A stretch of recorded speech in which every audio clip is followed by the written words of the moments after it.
Depois de chorar porque a Polícia Federal bateu em sua porta, Gustavo Gayer se apavora e apaga 50 vídeos do seu canal no YouTube, onde citava Alexandre de Moraes, o STF e o presidente Lula. Ele só não consegue apagar do seu histórico a investigação de desvio de recursos públicos, falsidade ideológica e peculato. A Polícia Federal concluiu que o duplo homicídio covarde do indigenista Bruno Pereira e do jornalista Dom Phillips, no Vale do Javari, foram por vingança. A atuação de Bruno incomodou a FUNAI e os grupos envolvidos na pesca ilegal, escancarando a profunda criminalidade na Amazônia.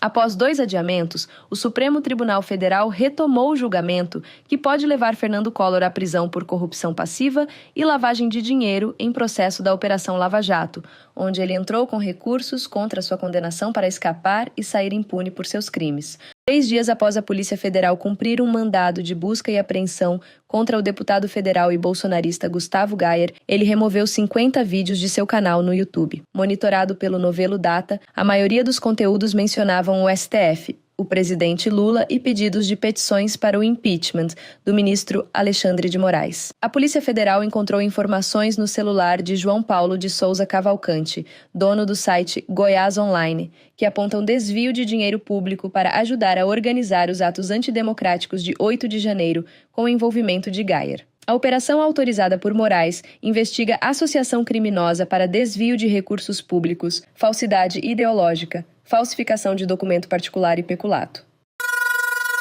A Polícia Federal concluiu o inquérito sobre o duplo homicídio do indigenista Bruno Pereira e do jornalista Dom Phillips, ocorrido em 5 de junho de 2022, em Atalaia do Norte. A investigação confirmou que os assassinatos foram motivados por vingança, em decorrência das atividades de fiscalização de Bruno Pereira na região.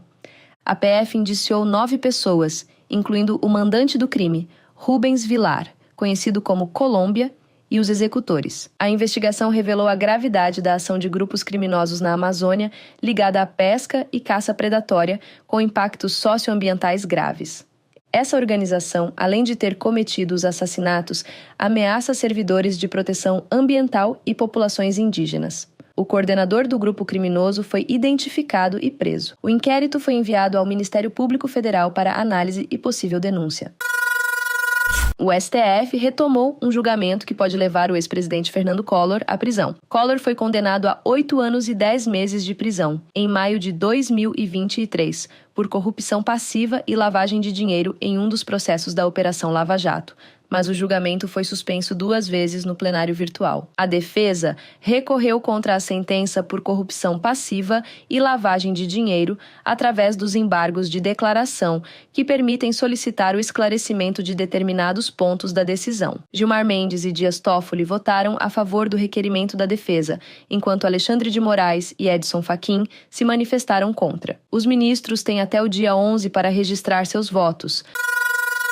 O uso de agrotóxicos no Brasil é um tema polêmico. Mas você sabia que os produtores que utilizam esses produtos têm privilégios fiscais? O Supremo Tribunal Federal vai analisar essa questão nesta terça-feira, dia 5. O ministro Edson Fachin, relator da ação direta de inconstitucionalidade movida pelo PSOL, questiona a constitucionalidade de leis que reduzem em 60% o ICMS e zeram o IPI sobre agrotóxicos. Segundo a Associação Brasileira de Saúde Coletiva, a Abrasco, Estados e União deixaram de arrecadar 12,9 bilhões de reais em 2021 por causa dessas isenções. Esse valor representa 5 vezes o orçamento da União para a prevenção de desastres naturais. Organizações como a Campanha Permanente contra os Agrotóxicos, a Terra de Direitos e a ABA defendem uma tributação seletiva para reduzir o uso desses insumos químicos na produção agrícola. O Brasil é a 6ª economia que mais cresceu entre os países do G20, grupo que inclui as maiores economias do mundo. Em um ano, com um crescimento de 2,5% até a metade de 2024, o país se igualou à Turquia, deixando para trás países como Coreia do Sul, Canadá, México, França, Itália e Reino Unido. O ministro da Fazenda, Fernando Haddad, comemorou a atualização do Fundo Monetário Internacional para a projeção de crescimento econômico. De 2,1% para 3%, Haddad declarou que esse é o maior ajuste dentre todos os países acompanhados pelo Fundo Monetário Internacional.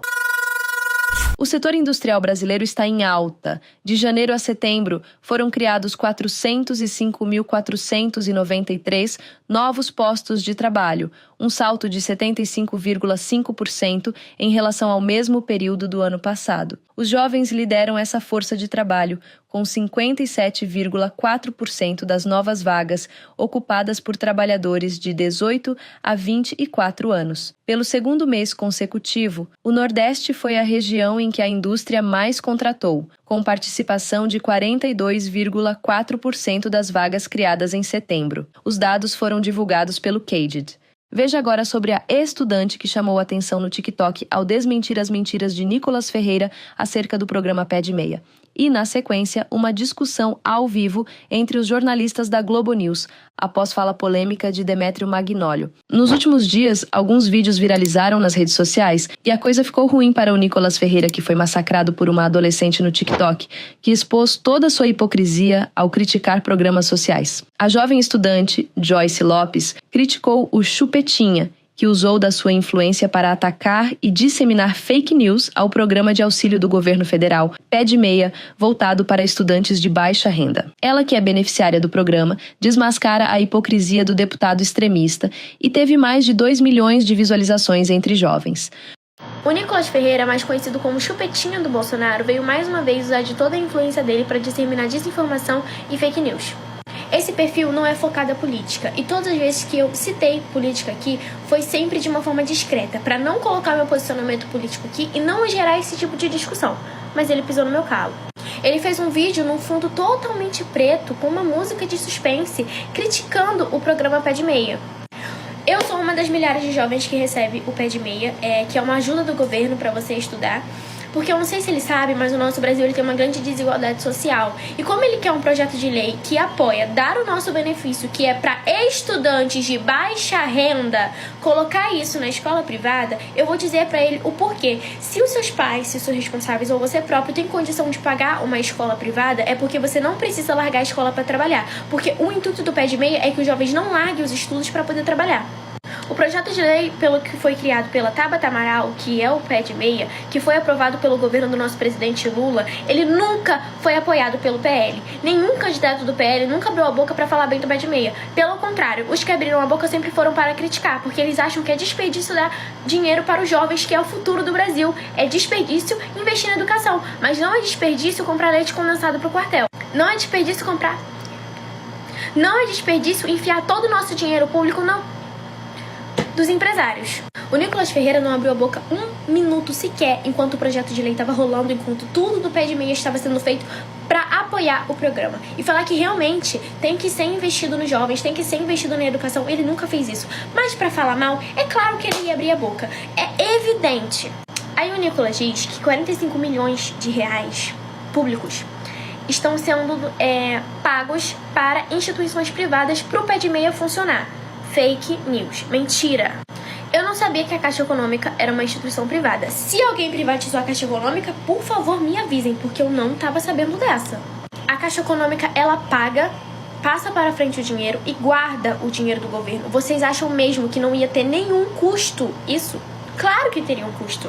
Mas não é uma instituição privada e é um custo justo, não é um desvio de dinheiro. E a gente nem sabe se esses 40 milhões de fato é real, é um número real. Ou se o Nicolas só inventou na cabecinha dele e falou, né? Porque é bem da índole dele fazer isso. Aí ele vem me dizer que a gente tem que aprovar, tem que achar bonito, um projeto de lei que desvia o foco do programa Pé de Meia, porque o Pé de Meia ele é para estudantes de baixa renda. Porque muita gente não tá recebendo. Assim como toda a organização do Brasil, eu não tô dizendo que é certo, mas assim como todas as organizações públicas do Brasil, ele é desorganizado. Mas tem muito jovem sendo ajudado com isso. Muito mesmo. Por que abrir a boca só pra criticar? Por que você não vem falar de uma outra forma? Não disseminar fake news? Por que você precisa mentir pra convencer as pessoas? Eu passo na pele o que é ser ajudada por esse programa. E eu passo na pele também o que é ficar incerta se esse dinheiro vai durar por muito tempo, sabe? Porque é tanta gente contra, é tanta fake news, é tanta coisinha, que uma hora eu acho que isso vai acabar. E eu fico triste de verdade por saber que um monte de gente vai voltar pra realidade que era antes. O assunto abordado por ele de uma outra forma, como um questionamento sobre a organização do programa Pé de Meia, não trazendo fake news, trazendo mentiras e só criticando o programa como se fosse ruim o governo agir com esse programa, ajudaria muito mais. A questão é que ele nunca usa a influência dele para o bem, ele nunca usa a influência dele para o povo. Ele usa a influência dele, pro partido dele e para as pessoas que ele defende. Porque se um benefício pro pobre está sendo dado através do governo atual, ele não presta, porque só presta o benefício para os empresários que... Eu vou ficar quietinha.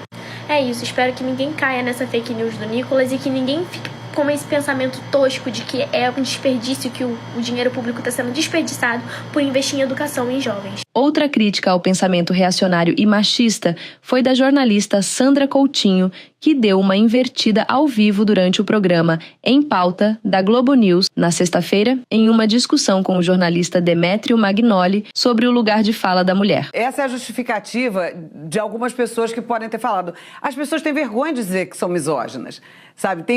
Eu acompanhei várias pessoas falando, na Geórgia, na Carolina do Norte, que não querem uma mulher na presidência. Desculpa, mas nesse assunto, eu sei que pauta identitária ninguém mais tem paciência, mas quem tem lugar de fala sou eu. O caminho para as mulheres é mais difícil. Não, eu também tenho lugar de fala. É mais difícil não, as pessoas... Não, eu tenho lugar de fala também porque eu sou um analista como político. Mulher? Não. Você é mulher? Veja, eu analiso o voto de todos os setores do eleitorado em qualquer país. É uma coisa real. Isso é uma questão profissional.